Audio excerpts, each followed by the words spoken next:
Hello, everybody, and welcome to a very special episode of Talk More Talk, a solo Beatles video cast. And thank you for joining us on a Sunday. We are really excited to be with you guys and excited to have a very special guest with us.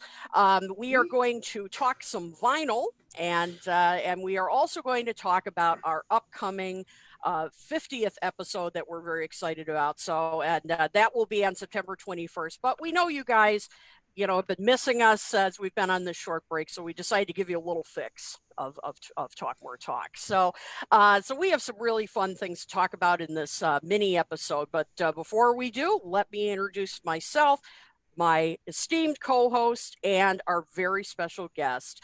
My name is Kit O'Toole. I am the author of Songs We're Singing, Guided Tours Through the Beatles' Lesser Known Tracks, as well as Michael Jackson FAQ, All That's Left to Know About the King of Pop. And I'm also a contributing editor for Beatle Fan Magazine. And as always, my esteemed co-host and good friend, he is the co-host along with Andy Nichols of the very popular podcast and now video cast as well, Two Legs, which is all about the McCartney catalog. And in fact, his latest episode, which you have to check out, has none other than our own Mean Mr. Mayo on it. So do check that out. So say hello to Mr. Tom Hunyady. Hey, Tom, good to see you.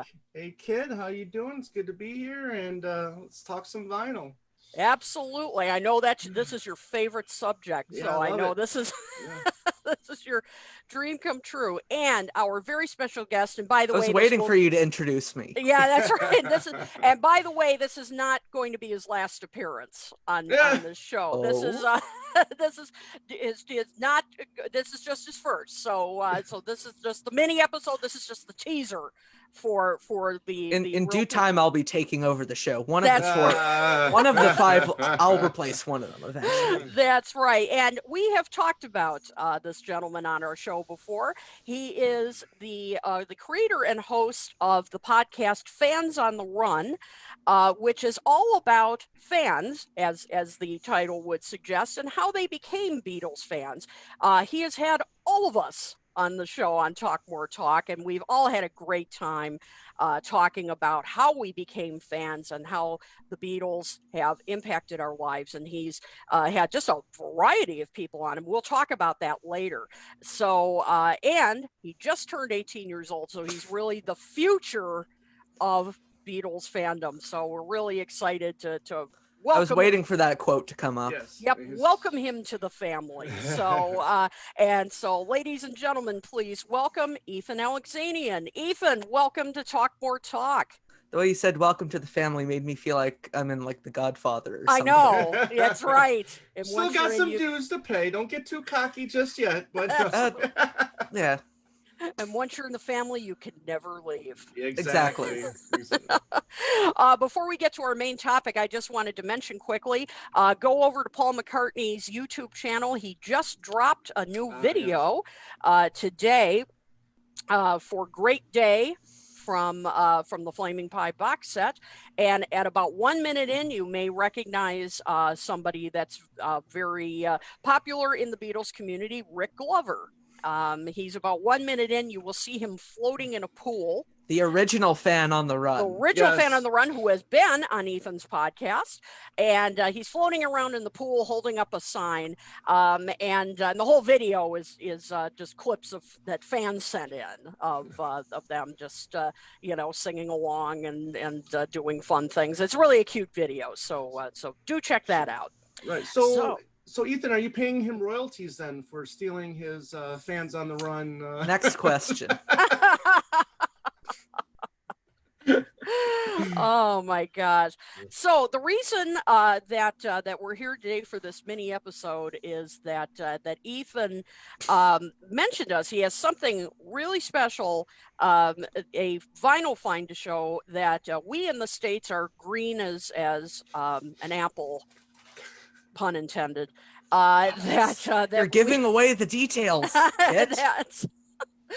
that we are not going to see for a while. And we thought, we at Talk More Talk, we have to be on these things.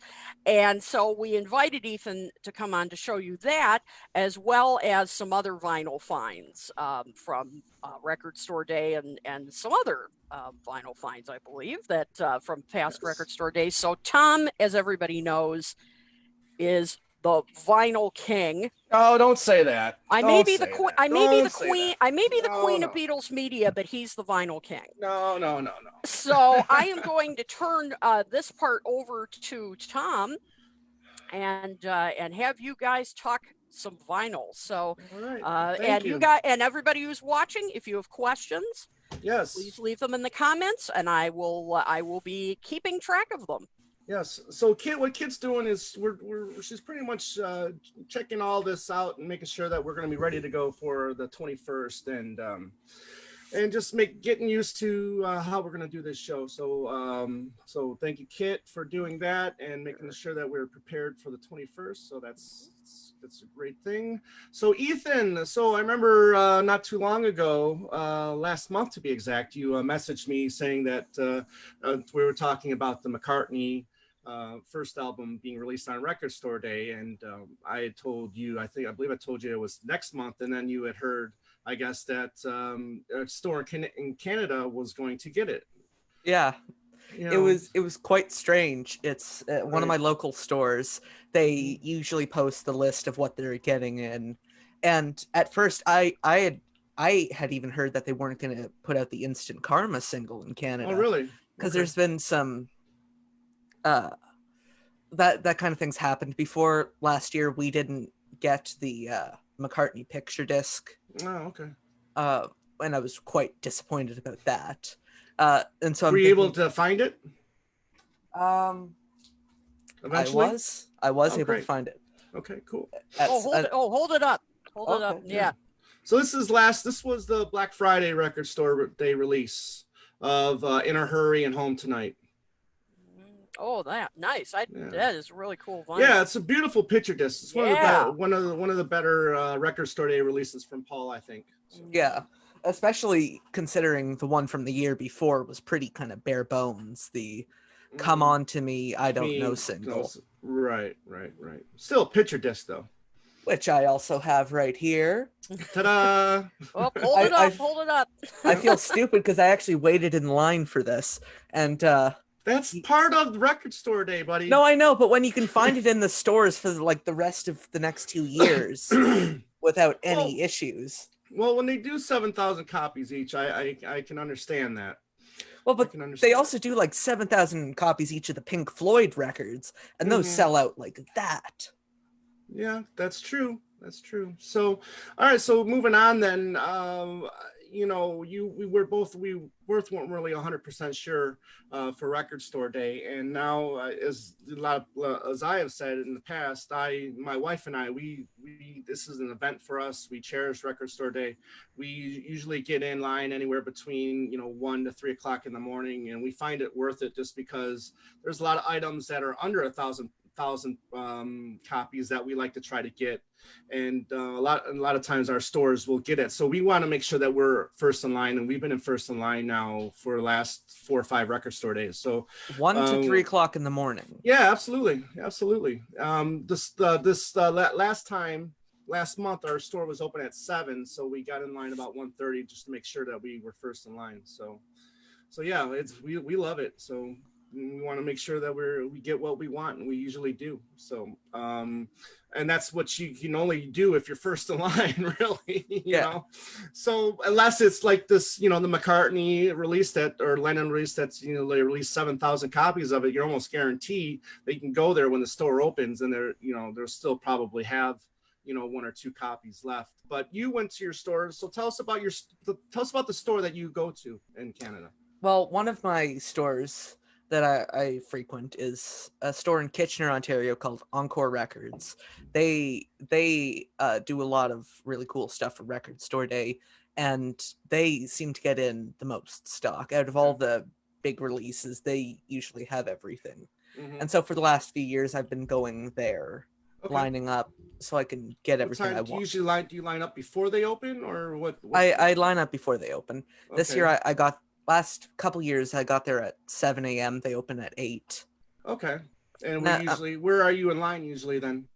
A couple of years ago when I lined up at 7, I was actually like second or third in line. Okay, not bad. But this year I was 15th, which is weird with the coronavirus and everything. I thought like, oh, I'm going to be first. I'm going to have pick of everything. Right. Gotcha. And that was not the case. Right. Yeah, and then my store did a really cool thing too, is that they opened earlier, like I said, and they also only let the first 15 people in. So we had 15 minutes to ourselves, the first 15 people. So, again, another added bonus that we were lucky enough to, get what we want. But anyways, so you go in, how many things are you looking for? I was really looking for, because I was only 100% sure that I was going to get the John Lennon Instant Karma single. Right. Ah, yes. Which, okay. I had heard the remix on YouTube and I thought it was fantastic. Oh, I think it sounds excellent. Yeah. It's much better than the original mix. Like, okay. I did a side-by-side or A/B comparison just minutes before we started, thinking, is it just kind of in my head? Like, is it a placebo? No, it is so much clearer. Right. And it's fantastic on the nice Apple label. Yes. I agree. I think the original, I always found, of course I love the original, but I always found it a little muddied sounding. So I'm glad, That's the Phil Spector production. Exactly. Yeah. But we could do a whole episode. Maybe Although, I don't know, on Phil Spector, and I have issues. Not about, personal life. That's a whole other issue. I'm talking about his production. Aside from the fact that he shot that woman. Yeah, exactly. Yeah, that's a whole other. I'm talking about his production that I've had some issues with. Yeah. Mm-hmm. Tom, I want to ask you: have you noticed in the last year or two, when it comes to like releases with the Apple label, right? It looks different. The Apple label. The Apple itself. Yes. Actually, to be honest with you, I never thought to look at the Apple and compare it to the past Apple releases. So, but if you think it's something different I should look at, I'll grab that one and take a look at some of my ex-Apple records and or earlier Apple records. Yeah, because I don't like what they've done. I don't like it. Okay, fair enough. I have a question, really interesting question for both of you, from James Bell, who's a loyal follower of ours. Hey, James, good. Thanks so much for tuning in. And he asks, have you ever missed something that you really wanted at one of these record store days? Not really wanted. A few years back there was the George Martin release that it was just music from George Martin. It wasn't that that release he did in the late 90s with Jim Carrey and all all that stuff. Yeah. It wasn't that. It was something that was released earlier than that. That's the Beatles, the Bond and Bach. Yeah, there you go. So I missed that. It wasn't something I was really looking for, but it was Beatles related. So yeah, I wanted it, but I wasn't going to cry if I missed it. So and that's basically the only thing I've missed. So like I said, being first in line really guarantees that you're gonna get what you want. So as long as they have it. Anyways, Ethan, for you? Well, before there's a couple years where I still liked Record Store Day, but I didn't really line up or anything. So I'd get up in the morning and it's like, do I really want to put in the effort? And there was one year, a couple years ago, where they reissued Pink Floyd's Piper at the Gates of Dawn in mono. Mm-hmm. And I really, really wanted it. I got it, yep. Thank you, Tom, for your insight. But, it just slipped through the cracks and I didn't get it. And I almost missed the Strawberry Fields single. Yes. I'll tell that story because I like telling it. Yeah. I woke up that day. I knew it was going to be reissued. This was just at the start of the I think there was a Sgt. 5,000 copies released on that one, if I'm maybe, but I think you're right. But anyways, go ahead. I knew it was coming out. I knew it was going to be remixed, and I wanted it. And so I got up that day, and I used to have a very different record store day tactic, which is why most of the record stores hate me. As soon as they open, I'd call and say, "Do you have blah blah blah blah blah?" Right. And they'd say, "Nope, we just sold out." And so I called every store pretty much within a 30-minute drive of my house, panicking or increasingly panicking because they were all saying, "Nope, we just sold out." Like, "Hey, do you have the Strawberry Fields single?" "Well, record store day, you're actually supposed to come down to the store." Right. Yeah. It's like, okay, shut up. You're being rude. And then, you don't know till you try. Yeah. Well, some of these stores are like 30 minutes away, so I want to know if they're actually going to have it. And so I called one store and I said, "Do you have the Strawberry Fields single?" And they said, "We have one left." I'm like, "Mom, can we get in the car?" And so we just floored it all the way to Cambridge, Ontario. Right. And I was able to pick up the last one on the shelf. Woohoo. Wow. And show it off. Yeah. Check it. Wow. Oh, that is really cool. And I kind of kept it in the shrink wrap because I just wanted the hype stickers still there. That's why I wanted to ask you guys. Do you play them or do you tend to keep them in the shrink wrap? I am not a shrink wrap person. I buy them to play them. The hype sticker means absolutely nothing to me. You know, people will tell me, "Well, you're a collector. You buy these records, right?" Yeah, and I go, "Yeah, I buy them to listen to them." There's a couple that I have. There's a couple Doctor Who ones that I have that are really small pressings that I have kept in the shrink wrap just to see if, you know, they may be worth something in the future. However, I play them. I love record. I want to listen to them. So yeah, I don't keep them in the shrink wrap. Well, I feel like I'm on the opposite end of the spectrum with you. I know. I enjoy listening to them, and if I can, well, it's not if I can. Right. If it's you know, something that isn't particularly rare, I'll open it. Right. Like, but I do have some stuff I bought with the intention of never opening. Okay. Like, I found the Paul McCartney Another Day thing Yeah. at the record I store. think that was 2012, I think. Yeah. Yeah. And it was still sealed, and I thought, Right. You know what? I don't need it. I think I still got mine still sealed too, but I do have to get. I do have one I've seen on eBay for the Band on the Run 2010 one that I have to get still, because I wasn't doing record store day back then. So. And then I have the Long Tall Sally thing. Sally. I just slit the shrink wrap so I can play it. Right. And then that Beatles box from almost I think about 10 years ago almost. Yeah. What's in that one? Yeah. It's got Ticket to Ride, yes it is, Yellow Submarine, Eleanor Rigby, Hey Jude Revolution, and Come Together Something. Nice. I had a copy of this back when I first got into collecting, and I trashed it. The box was beat to hell. Right. I ended up losing the Yellow Submarine single at some point. And so a couple years ago, I found another one in a store, and it's like, you know what? I'm just gonna buy this, not open it. Right. There you go. So you get to your store, you've got the stuff that you want to get. Obviously the Lennon, you said. Actually, one more thing before we get to the. Yeah, okay. I have this, and I have not opened it, even though I really want to. It's the 2012 Ram Mono. Which I am a mono enthusiast, and I love Ram. Right. But, you know, they aren't getting any cheaper. No, they're not. I got it for a steal. Wow. Lucky you. Wow, So that's you. cool. How's it feel to be born with a silver spoon in your mouth?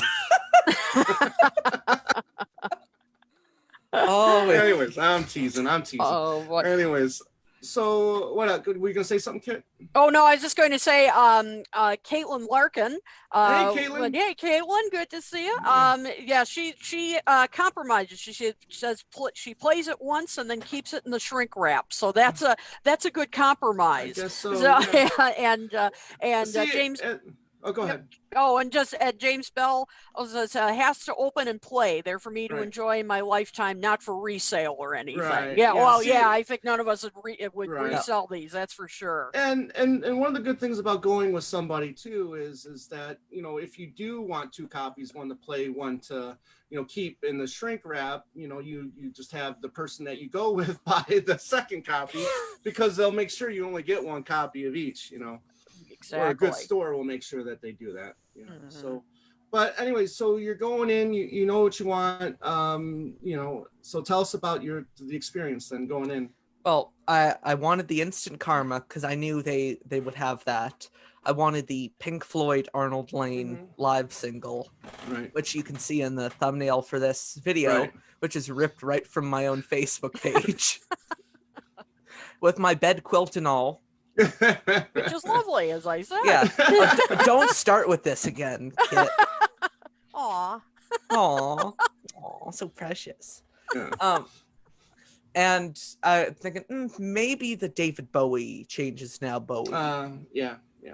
Which they had it, but I ended up not getting. Okay. So you weren't after the Chance of India or anything like that then? No. Okay. You weren't going to support Dark Horse then, huh? Not well. The thing is, I don't have. I love Ravi Shankar. I love the sitar music, but it's, you know, it was like what, 50 Canadian dollars? Yeah. Okay.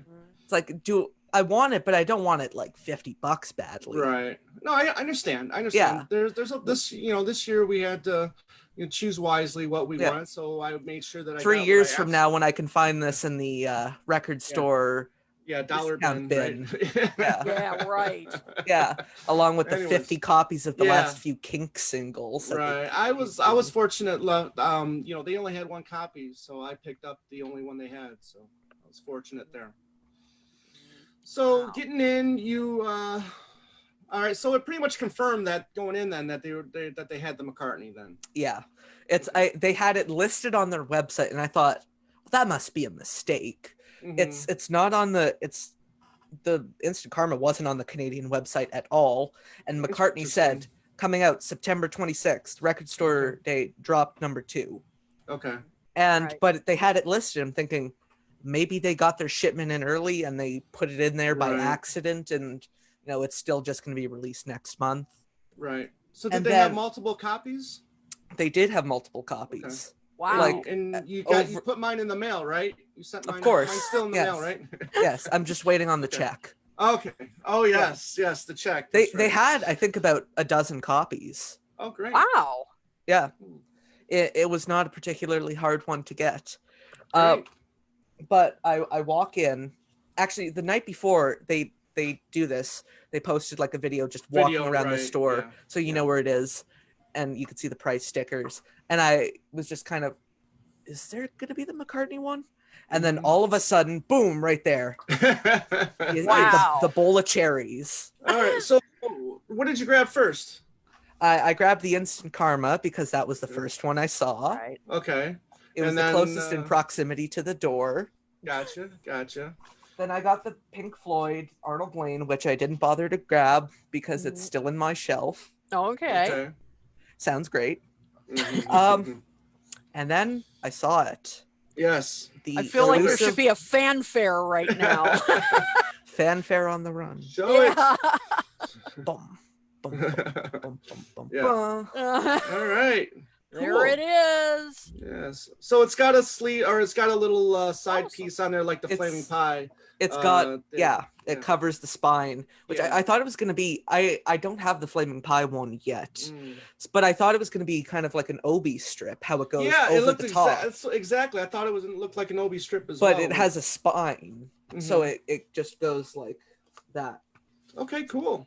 Which makes it harder to keep on. All right, okay. Right. So did it have a hype sticker on there as well?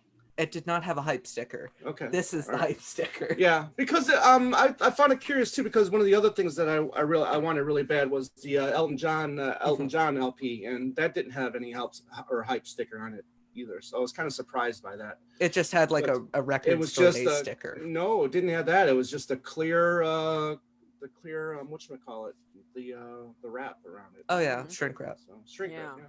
So. But anyway, so you have McCartney on vinyl already Yes. before that, It's- so you're able to I'm compare. ashamed to admit the only Yeah. copy of McCartney I have is a 1980 Columbia. Columbia, reissue. okay. Oh, Alright. I for some reason I don't have an original Apple. That's I think I'm okay. still trying to find a UK one. right. Mhm. Yeah. Okay. Cool. But- cool. You know, Well, you're still it's- young. You got time. yeah. It's a little different. It's got the big barcode on the back, which I'm Right. not a fan of. Okay. Luckily with this, the barcode is on the little thing. Okay. That's And so nice. the back cover is Yes. nice and Mhm. bare. Yes. Nice. Oh, nice. Nice. It's So- it's missing. If you are familiar with the original copies, they have the logo of the aforementioned Yep. record or Mm, company.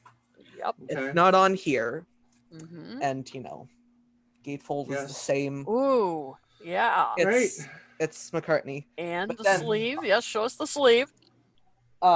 It comes in just a plain white sleeve with some Okay. writing, but it's kind of like the UK sleeves with the cut corners. Gotcha. I don't know what they're called. Mm-hmm. Yeah. I wasn't quite sure what the label was going to look like. I thought, are they going to do the same thing that they did with the colored vinyl reissue like a couple years ago, and just Mhm. have it black and say McCartney? Right. And so I was in the car, and then I opened it up. I didn't keep this sealed because I wanted to see the gatefold. right. Yeah. Yo, of course. And then I open it up, and to my surprise, for the first time in a while, Right. there was an Apple label. Apple Nice. label. Cool. Very Oh, that's good. so cool. Very nice. Oh, and So of s- course. Yeah. So you're looking I at about what, three songs per side, 4 songs per side. Well, it's just a single LP. I thought it was going to be a 45 I thought it was RPM half double. speed. No, I know, but it's just one record. Okay. Yeah. Oh, okay. I got you. I thought they were going to. I Well, thought they mean, were going it's to do not- a. It's not an album that really needs to be compressed because it's really not that long to begin. I think it was 30 some odd minutes. Yeah. Anyways. Yeah. So, okay. I thought it was going to be a double, Yeah, 45. Yeah. Exactly. But I guess it was just mastered, cut at half speed. Okay. Gotcha. What I found kind of interesting is like reading again, it shows you what a dork I am. Reading the rim We're- text, We're all Right. dorks here. Hey. and it says, We're all and, one. and I Right. quote, apart from the usual, "Made in USA, all rights reserved. Made in Germany. The Apple logo is licensed to MPL Communications by Apple Core Limited." Hmm. Okay. There you have Wow. it. There you You have heard it here first. No, you didn't. You probably saw it somewhere else on one of the 4 billion Facebook groups. There you go. So have you played it then? I have played it, and it So Yeah. did sounds. did it come with the explanation like the Flaming Pie vinyl did, where it explained why they did half speed on that? As a matter of fact, they did.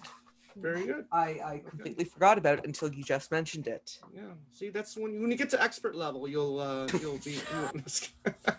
Give No, me- I'm teasing. I'm no expert. Oh, Tom Hunyady. Tom doesn't fool around. Uh, This record was pressed from a master cut using a precision technique known as half-speed mastering.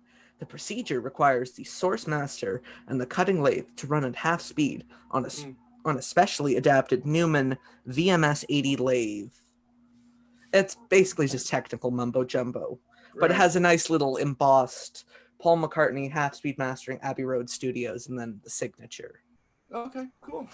And it's got the same font as the archive collection stuff. I'll just Very good. Oh, interesting. Okay. Nice. Wow. Well, Awesome. Derek Wood is very jealous. He says, "I so want that album." So You damn Canadians, I Yeah. tell you. Anyways, no, I'm glad you got What it. can I say, eh? Yeah, I'm glad somebody got it to show, so we can get a little sneak peek of what Yeah. it looks like and how it sounds. So, I mean, obviously you played it then, and were you I happy have. with what you heard? I am very happy with what I heard. Yeah. Again, I think I might have been too happy because the copy I have to compare with is a Right. 1980 Columbia Yeah, copy, right. probably pressed on recycled water bottle plastic or whatever. It doesn't sound particularly good. The vinyl is like, you know, very No. bendy, like Okay. those. Very You know, thin, yeah, thin vinyl. very, Yeah. very thin. Yeah. And it sounds, you know, not great. Yeah. A lot of those vinyl, the vinyl that I remember and that I've been buying lately because I've been looking for more 80s vinyls stuff that I had when, you know, back in the day. It feels really thin.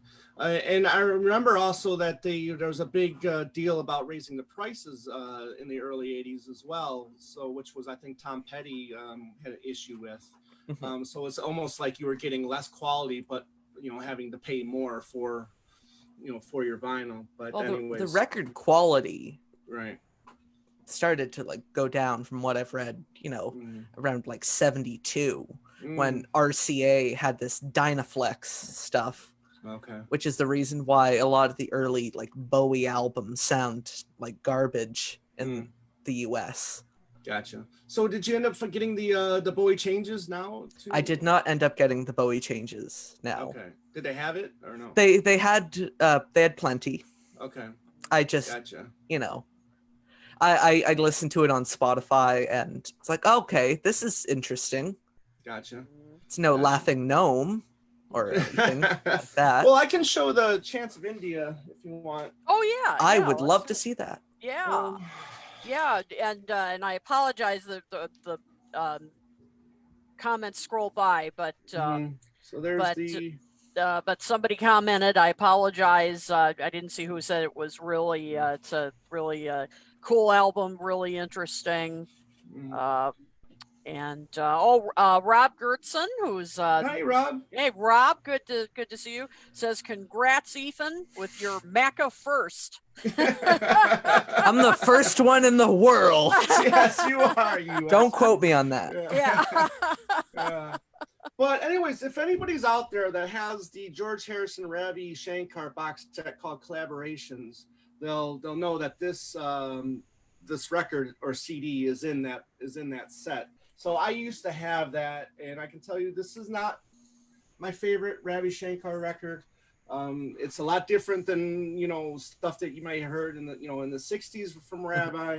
I love the 60s Ravi Shankar. Oh stuff. yeah, the stuff he did at the what was the big Royal Albert Hall? No, the festival that the Mamas and Papas were at, the Who did. Monterey Pop, yeah.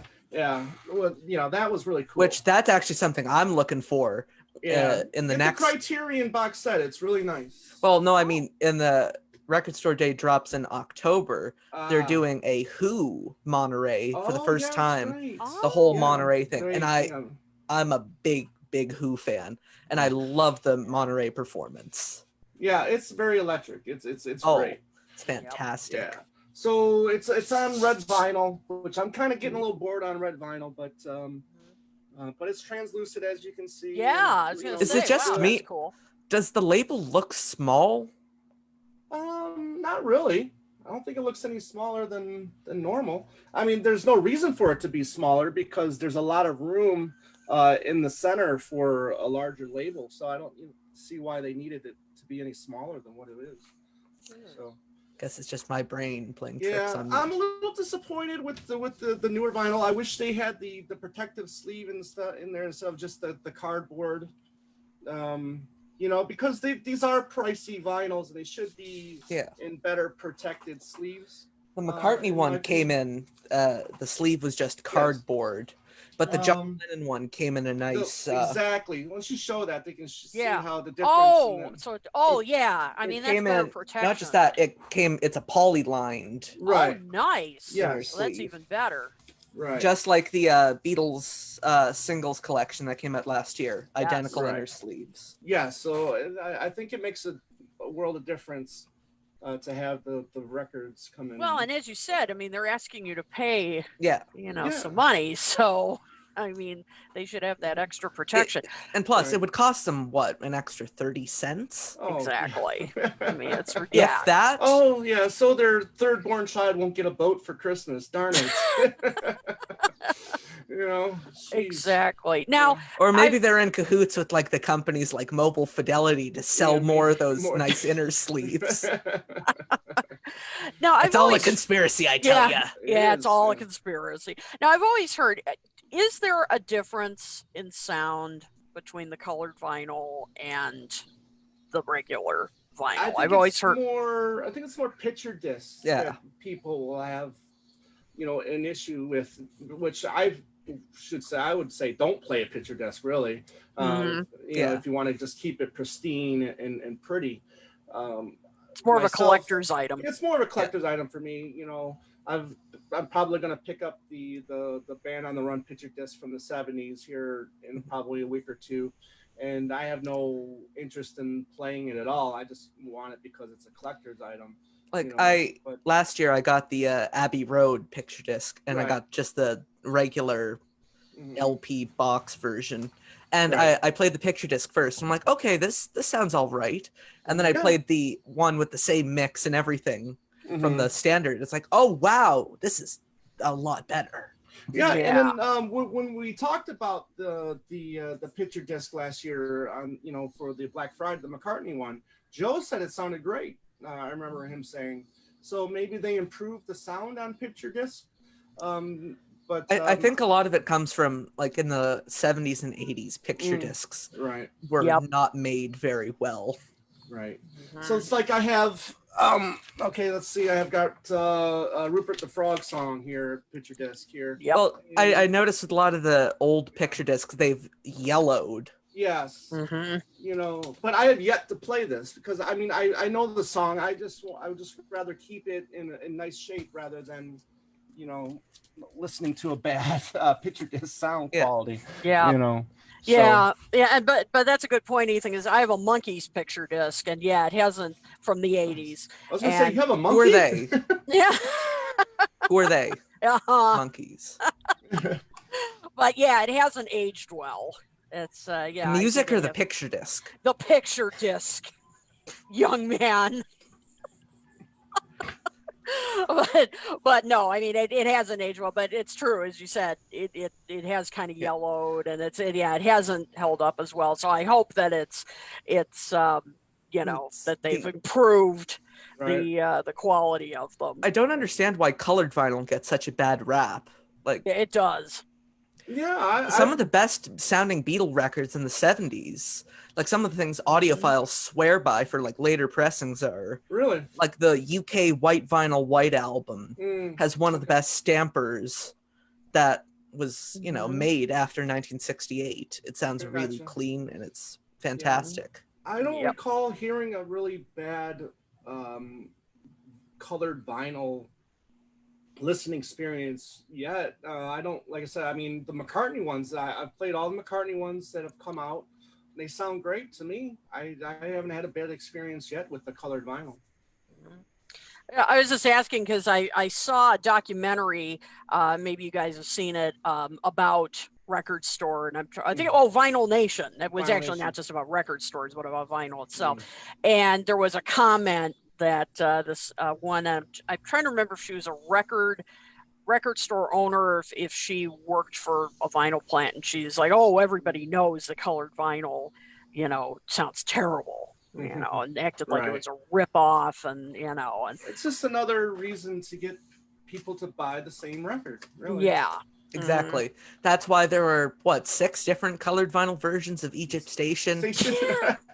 That's how they can guess who has them. Mr. Suitcase. Yes. We're gonna start. That's the reason why they're actually able to get people to buy those Ringo albums from the 70s that no one likes. Like, Barnes and Noble exclusive. Right. Like, oh, now I have to get it, $30. Wow. Not bad. Oh, Yeah. God. Sorry. Just a couple of comments here. Gary Wilbers has got the Rupert picture disc. Never played it. Still in wrap. Which one? The Rupert picture disc. Oh yeah. Got it. Yep. Cool. And James Boyce says, I have the Band on the Run picture disc from the late 70s, and it sounds bloody terrible. Yeah, see, I'm gonna pick it up, but I'm not gonna play it. And another thing that I just picked up, don't know if I'm gonna play it yet, but just picked this up the other day. This is the 25th anniversary edition of Band on the Run. This is a 2-disc set. I mean, it's the regular album. They did put Hell on Wheels on it, so it's more of a US print, but it's got the bonus disc like the CD set has, so it's just all interviews like the CD was. So I didn't know that they put this out on vinyl until I saw it the other day, so I thought it was worth picking up. So that's cool. Just another collector's item, really. I've been looking for that too. Yeah, well, there's another one at my store. I won't tell you which. You have to come to Arizona. The border's still closed. Yeah. Damn it. Not quite sure why though. Yeah. Gotcha. Oh man. Well, anyways. So now when is the next record store drop? It is the 26th of this month. Okay, so. And I'll be first in line again. Yep. Absolutely. I'll have to rush to the store to pick up the Paul McCartney. Wait. Wait. What? Oh, wait. Never mind. Yeah. Is there anything on the second drop that you're looking forward to? I mean, have you checked it out or anything like that, Ethan? I looked at the list. There's nothing that interesting. Okay. Really? Yeah. Fair enough. Yep. So will the McCartney album be available for the next that's September? What I heard. Yeah, that's what my record store said. Yeah. It'd be funny if you guys just didn't get it at all. I would find funny. That hilarious. I would laugh. I would laugh so hard. Yeah. Oh yeah. Cries in Canadian. Thanks a lot there, buddy. Yeah. Thanks a lot. I had to drive to Buffalo to pick this up. Yeah. Which all right. Again, it's better than anything that was on Egypt Station. Right. Cool. So it's worth it. Well, thank you for sharing this experience, Ethan. That was awesome. Really? Well, and as soon as you mentioned it, we're like, well, we have to get you on the show to show everybody this release and a little sneak preview for us jealous people in America, so that so that we can be ready for it when so everybody do what Tom does, camp out and on record store day. Wear your mask. Use the hand sanitizer. Do it safely. Stay 6 feet apart. Exactly. Do it safely. Or 2 meters if you're 2 meters if you use the right else in the world. If you use the right units of measurement. Yeah, that's right. Yeah. Exactly. Yeah, that's what 0.0004 football fields? Okay. I don't know American measurement. Whatever. So tell us about Fans on the Run, Ethan. Where can people find it? What are you doing? I mean, tell us about your show. Yes. Thank you for asking, Tom. Fans on the Run You're welcome. I started the show back in March or April, one of those months. They all blend together. I don't know what day it is. This whole year runs together. Yeah. This year has been a really interesting 4 years. Yeah. Because I've always been fascinated by the stories of Beatle fans and how people, discover and experience the Beatle music and how they become, fans. Right. And I was feeling incredibly isolated. I wanted an excuse to talk to people. So, I'll just buy a microphone and call it a podcast. There you go. And so I've taken a, kind of renegade approach, doing what I want. And I'm really happy with the show so far, and I think people like it. Possibly all 4 of my listeners. They're probably all watching. Hi guys. I think you have a few more listeners than that. Right. You're right. You too. Yeah. Oh, come on. So you're on you started off on YouTube and now you've expanded to everything else pretty much. So tell everybody where else you can find the show. Thank you for asking, Tom. You can find me on full of good questions. Podbean, Spotify, Apple Podcasts, Google Podcasts, probably about 40 other services that Podbean signed me up for that I have no idea about. Do you want me to tell you? Sure. Please tell me. Please tell me Go where ahead, I can keep find going. my show.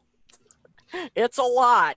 Yeah. It is Basically a ton. anywhere good podcasts can be heard. Right. You got Apple Podcasts, Podbeans, Google Chrome, iTunes, Spotify, Google Podcasts, Overcast, Castbox, iHeartRadio, forgot about that. Public, RRS Radio, Pocket Cast, Edge, Safari, Podcast Addict, Firefox, Player FM. The list just goes on and on and on.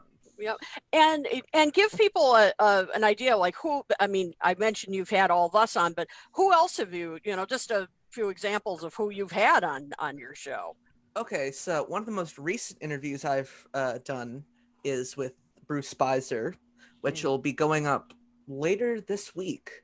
Nice. But I've had, you guys, I've had Kenny W., Ken Womack. Yeah, those are usually your best shows when we're on. Yeah. That's right.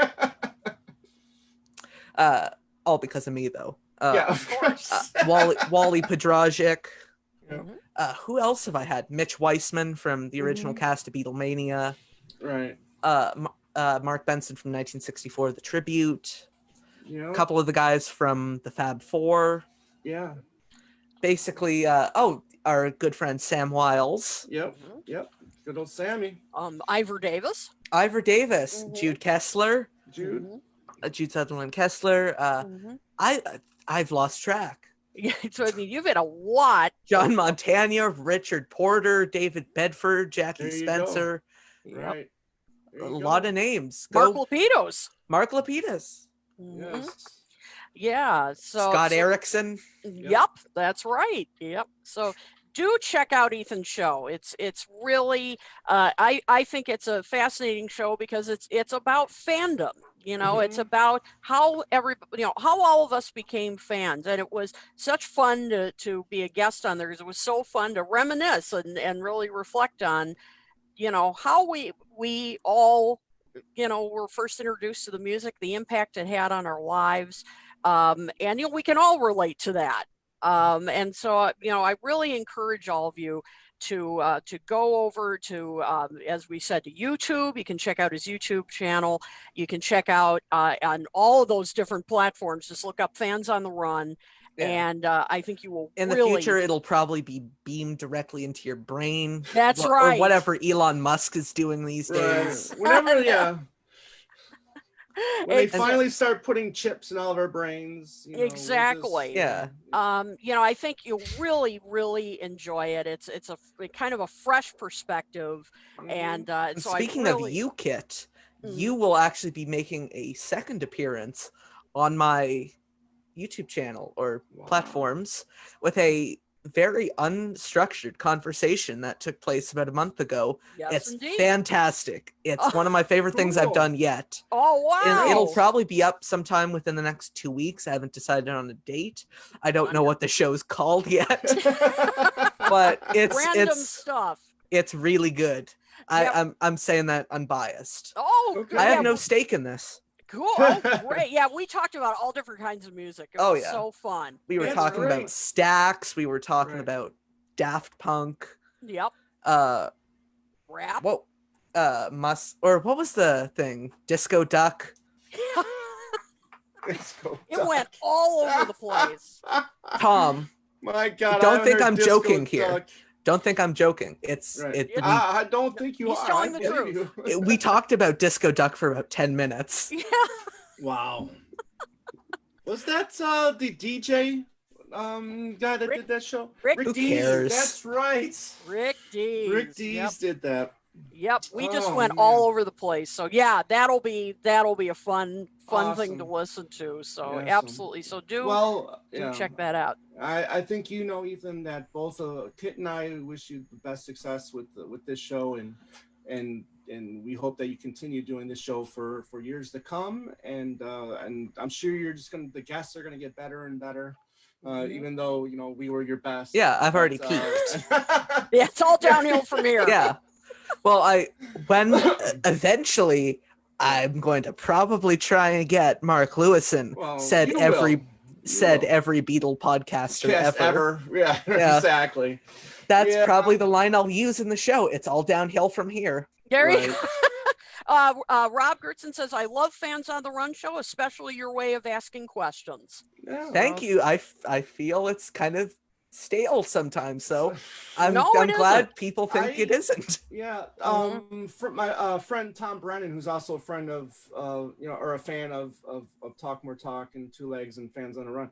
He messaged me and said that you and I, he listened to the show that I was on, and he said that it sounded like we were friends for forever. Well, now we're friends for real, I think. Right, exactly. This isn't So- just a phony relationship exactly. for money. Oh no, That's this right. isn't one of those long distance relations. This is real. Yeah. Exactly. That's for sure. So, Yeah. and so one more thing before we go, we want Yep. to tell you about our upcoming 50th. I keep wanting to say anniversary. It's Yeah. not quite that. We're not that old. Yeah, really. We'll be doing this until we're on our walkers. Right. I know We're on it. contract till 2075, right? Yeah, exactly. Man, I didn't read the iHeartRadio terms and conditions very closely. Nailed into this contract for the next Right. 70 years. Yes. Exactly. There you go. Yep. You're stuck doing it for that long. No, it's our 50th episode show. We are so excited about this. And it will be Monday, September 21st, 9 p.m. Eastern. And as we talked about before, we wanted to make all of you guys who watch us and have supported us, and we are so thankful to you guys. We couldn't do the show without you. And so we wanted to make you a big part of this episode. And Me? so that's right, You. Ethan, you. We want you. And in fact, we want you. Yep. Yeah. And we want all of you out there. So what we are doing is we are inviting you into this Zoom room that we're in right now to play a very special edition of the game Rack Our Brains. And Tom, why don't you tell them a little bit about what Rack Our Brains is? Yeah, okay, you got it. Rack Your Brains is was a show we did about 2 months ago, I think, where we ourselves, the hosts, we asked each other opinionated questions, which could be anything, like what's your favorite version of Maybe I'm Amazed, the studio version, the live version, who's your favorite lead guitarist from Wings, stuff like that. Who was, what was your best drumming performance from Kiltner on a solo Beatles record, stuff like that. So anything that you guys have in your minds, please feel free to join us and ask those questions, and we're gonna have a fun time. And like Kit said, we can't do this show really without you. You guys have been great. We really appreciate all of the support you guys have given us. So we look forward to all of your opinionated questions on September 21st. Exactly. Yeah. This time we're reversing it, and you guys are going to be asking us the questions. I'm already preparing mine. Yes, and Ethan. Yep. Oh, I know you are. And so what you need to do, all you need to do to join in is so we're trying to avoid those nasty Zoom bombers that you've all heard about. So all you need to do is sign up. You just need to register to come into the Zoom room with us. I just put the link to our event page for this in the comments. I'll also post it again on our page. There's a tickets link to that, Right. and you just click on that. That'll take you to the Eventbrite page. This is free. It is free. However, there is a space where you put your address in, and then we will come over and we will take your Beatles and solo Beatles record collections for ourselves. No, just kidding. That's right. That's right. That's the only thing you need to, Right. we just take your collection and then you get in. Right. No problem. Yeah, exactly. No. All you do Small is- trade. That's right. No. All you do is you just enter in your name, email address, and then it will send you the link to the Zoom room. And then the only thing we ask is the show starts at 9 p.m. Eastern. If you could come between about like 8:40 and 9, we want to start at 9 o'clock sharp because we want to get to as many of your questions as we can. Right. And so at 9 Can I o'clock. just say an observation? Yep. This stuff is all scheduled in Eastern time, yet I'm the only one here right now who's actually in the Eastern Eastern In time Eastern zone. time. That's right. That's the truth. You're in Exactly. Arizona and you're in Chicago. Chicago, and yep, exactly. So whatever time zone you're in, you can do the math and figure it out. But That's anyway, too big of an ask. yeah, exactly. But anyway, so if you can get it between 8:40 and 9 p.m. Eastern, so we can start right on time, so we can get to as many of your questions as we can. That'll be great, because I'll be closing the room at about 9, so that we can start the show and we won't have Room sealed in, no interruptions. one can leave. That's right, and no one can leave. That's right. Yeah. So we are so So- looking forward to it. So let me ask you this, Kit. Oh, yeah. If somebody is late, can they still enter? Can they still get in? Oh, I will probably leave it open for like a few minutes during the show, Okay. but I don't want it to like throughout the entire show have people coming in and out. It might be a little crazy. So so I'll close the room maybe like at 9:10, something Okay. like that. Great. I won't be a complete taskmaster, so but I won't be a complete jerk about it. But after a while I'll close it, just so there aren't people. Like your choice of word there, Kit. Yeah. It seemed like you were about to say something else there. Yeah, no. Something I was explicitly told not to say No, I will, yeah. in this fascist regime called Talk That's- More Talk. That's right. So no. I mean, I love I'm Talk More Talk. Please have me back on. No, I'm not drunk with power or anything. So No, just drunk. Full stop. End of yeah, sentence. exactly. Just drunk. No, but I am the queen. So anyway. But yeah, so if you could just come and so we can start on time, that'd really be great. Come prepared with your questions. We are so excited for this. I think it's just going to be a blast. So just follow the link, register to come into the room with us, and we will see you Monday, September 21st, and we are just thrilled. I think this is going to be a blast. So thank you for tuning in to this very special episode. Want to thank Ethan Alexanian for joining us. This was a blast. I'm just happy you said my name right. Yeah, it took us a little while, but we got it. It was a journey there. It was a journey. But we finally did it. And as I said, this is not the last appearance on the show. You're going to come back for a regular episode. Begin my reign of terror. That's right. For with all of us and for a regular show. But thank you so much for being with us. This was a lot. It's not like I had anything else going on. I mean, I had to come out of my cryogenic chamber just for this, because I don't do anything else. That's right. But this was really fun. So we'll as I said, you will be back on soon, and we will see you September 21st. I know that. So You will. Absolutely. So for Tom Hunyady, Ethan Alexanian, this is Kit O'Toole saying peace and love. Peace and love. We'll see you on the 21st. Bye, everybody. Bye-bye.